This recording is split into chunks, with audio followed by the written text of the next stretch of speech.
श्री सुखदेव जी कहते, परीक्षित एक बार सरस्वती नदी के पावन तट पर बड़े बड़े ऋषि लोग यज्ञ प्रारंभ कर रहे थे। उन ऋषियों में एक बात चली कि इन तीन भगवान में कौन बड़ा है? ब्रह्मा, महादेव और भगवान श्री हरि। परीक्षित, बात ज्यादा बढ़ गई।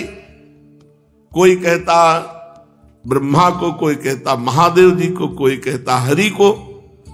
उनमें भगवान के महान भक्त ब्रह्मा जी के पुत्र, तपस्या के धनी भृगु जी ने कहा कि आप कोई लड़ो मत, हम तीनों की परीक्षा लेते हैं, इनमें जो श्रेष्ठ निकलेगा वही श्रेष्ठ है। अब इन तीनों भगवान की परीक्षा लेने के लिए भृगु जी महाराज सबसे पहले अपने पिता ब्रह्मा जी के पास गए, ब्रह्मा की सभा में।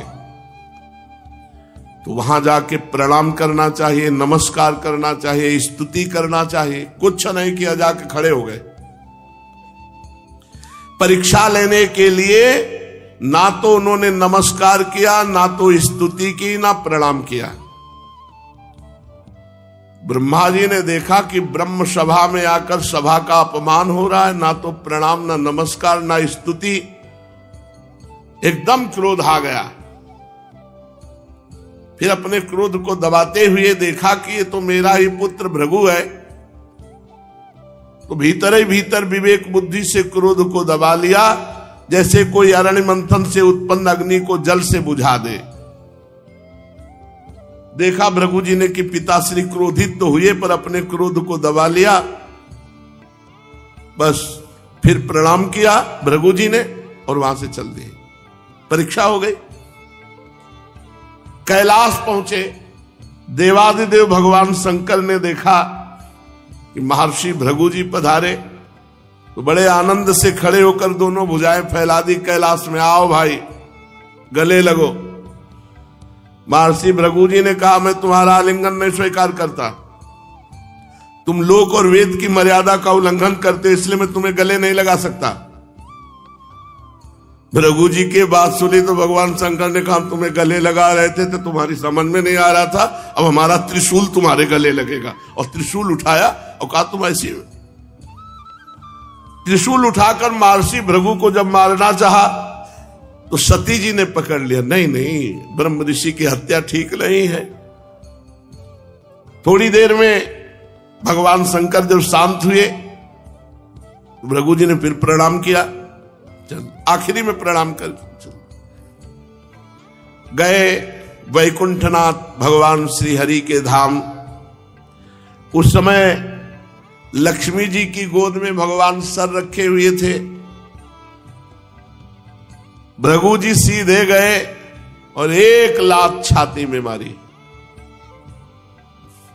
भक्तवत्सल भगवान श्री हरि उठ खड़े हुए, सैया से नीचे उतरे, शेष सैया से, और भृगु जी को सिर झुकाकर प्रणाम किया। और भगवान ने कहा, आपका स्वागत है, मुझे पता नहीं था कि आप आ रहे हो, नहीं तो उठ करके आपकी अगवानी करता। प्रभु मेरा अपराध क्षमा करना, क्योंकि मैं आप जैसे ब्रह्म ऋषि का आदर नहीं कर पाया। महामुने भगवान ने चरण पकड़ लिए भृगु जी के और कहा, तुम्हारे चरण अत्यंत कोमल हैं, मेरी छाती बड़ी कठोर है, कहीं तुम्हारे चरणों को चोट तो नहीं लग गई? सहलाने लगे भगवान। महर्षि, आपके चरणों का जल तीर्थों को भी तीर्थ बनाने वाला है। आज मैं और मेरा लोक सब पावन हो गया आपके चरणों के स्पर्श से। भगवान वचन दिए कि आज के बाद चाहे जो अवतार हो मेरा, तुम्हारा चरण चिन्ह हमारी छाती पे रहेगा, ये हमारा आभूषण रहेगा, भृगु चरण चिन्ह, भृगुलता। श्री सुखदेव जी कहते, परीक्षित, भृगु जी के आंसू आ गए कि मैंने लात मारा और भगवान चरण पकड़ कर दबा रहे कि हमारी छाती बड़ी कठोर है, तुम्हारे चरणों में कहीं चोट ना लग गई हो। भृगु जी के भक्ति के उद्रेक से गला भराया आंखों में से आंसू छलक आए और वो मौन हो गए। फिर भगवान को साष्टांग प्रणाम किया श्री हरि को, और प्रणाम करके वहां से लौट आए और ब्रह्मवादियों की जो मुनियों की सभा थी उसमें आकर वहां बताया, तीनों भगवान के चरित्र बताए।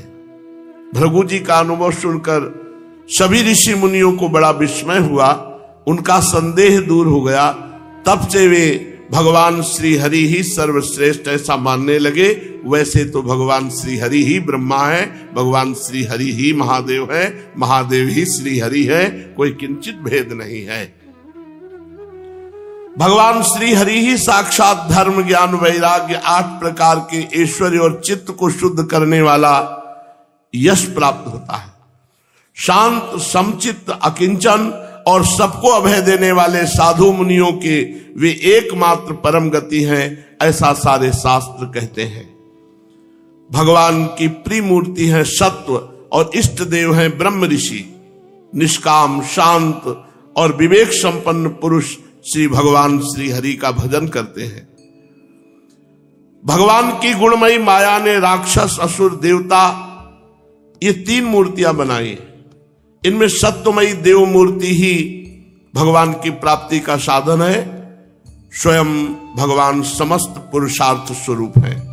सुखदेव जी कहते हैं, परीक्षित, सरस्वती तट के ऋषियों ने अपने लिए नहीं मनुष्यों का संशय मिटाने के लिए ही ऐसी युक्ति रची थी। पुरुषोत्तम भगवान के चरण कमलों की सेवा करके उन्होंने भगवान का परम पद प्राप्त किया। सूत जी कहते, शौनकादि ऋषियों, भगवान पुरुषोत्तम की एक कमनीय कीर्ति कथा जन्म मृत्यु रूप संसार के भय को मिटाने वाली है।